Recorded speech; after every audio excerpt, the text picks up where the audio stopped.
Hello and welcome to a quick guide to Jiaoqiu. Jiaoqiu is a fire and agility character who specializes in cooking enemies alive and putting debuffs that make them burn even harder by allies' attacks. His kit revolves around the debuff called Ashen Rose, which can be applied to enemies by his talent that allow his attack to slap on Ashen Rose on enemies. Ashen Rose can be stacked up to 5 times and lasts for 2 turns.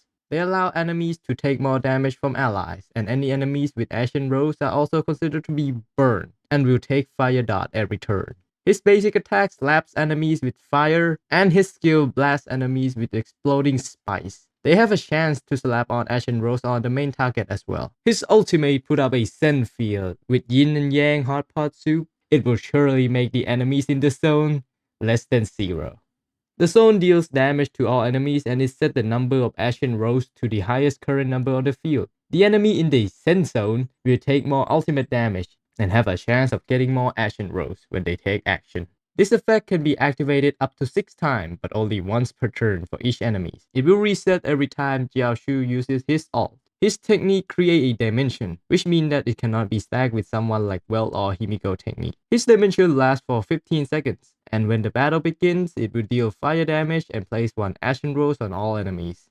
For his major races, A2 gives him 15 energy at the start of the battle. A4 increases his attack by 40% up to 240% for every 15% of his effect hit rate that goes over 80%. A6 makes his ultimate zone apply the highest number of Ashen Rose on the field to the new enemies that enters it. His A6 is definitely the top priority just because of how OP it is. It lets his ult sustain the numbers of Ashen Rose on all enemies, so you get more uptime for the highest stack of Ashen Rose. The second is A4, which makes him more easier to build because it lets you go full effect hit rate and get more attack at the same time. And A2 lets you set up his ult a bit quicker, which is important for getting 5 stacks. For the trace priority, get his ult and talents up first, then skill and lastly basic, because his skill and basic doesn't affect his debuff, so you don't need to focus on it much. His ultimate upgrade increase extra ultimate damage and the chance of Ashen Rose to be put on enemies, so I'm putting it a bit higher than his talent, which increases Ashen Rose debuff but upgrade them simultaneously.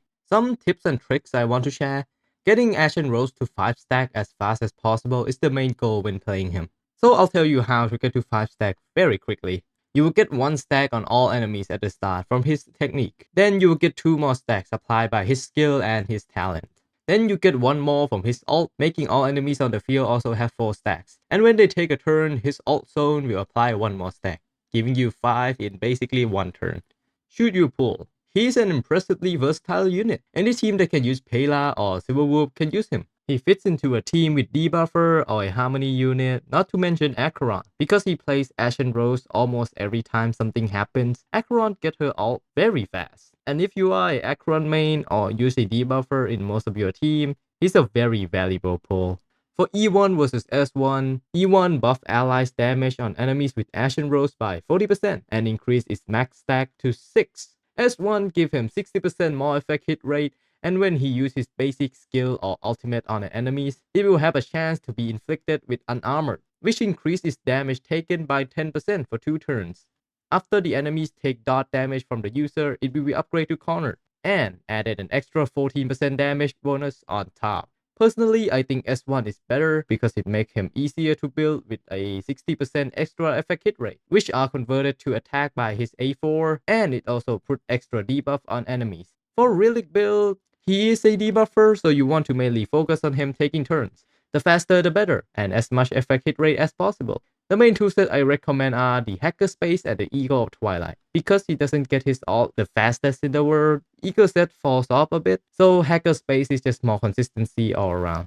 And if you want some dart damage, you can go for Prisoner set, but as I said, focus on his speed. For Planar Ornament, again, speed. Sprightly Vonvac advances action at the start, as well as we discussed before, 5 stack of Ashen Rose, you need his skill and ult fast. So getting extra energy and advance his action so he can use his skill faster is awesome for him. 2 great options are Fleet of the Ageless and Broken Keel, which buff attacks and crit damage respectively. Cosmic, Rip Pan-Galactic. You will always be the cooler name in my heart. You only want to use it if you are having a hard time getting your effect hit rate into 140%. Otherwise, the other options are just better in general. For main stat, always go with effect hit rate chest. speed boost, fire orb, but you can go with attack orb if you don't have any good fire orb. But his A4 already gave him so much attack, so fire orb offer him more damage. And lastly, always energy robe. For substat, focus on effect hit rate until you get 140%, then dump the rest into speed.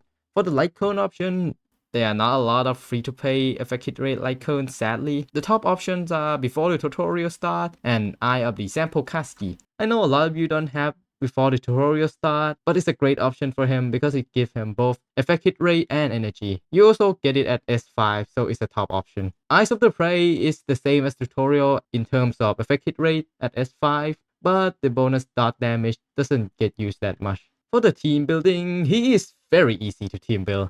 His role is a debuffer, just like Pela and Sivu, so you can just slap him onto the same type of team. That's basically how you use him. Oh, I can't forget to mention Acheron, because he generates a lot of stacks for her ult. He's definitely great with her and might her best in slot teammate, if I'm totally honest. But in reality, you can use any DPS of any kind. Single target, blast, AoE, just use one DPS, a debuffer or a harmony unit, and then put Jiaoqiu and a sustain unit. Jiaoqiu is a great addition to the debuffer character. He is very versatile and he can be used in almost every team, replacing the current debuffer or buffer. Well, that's it. See ya.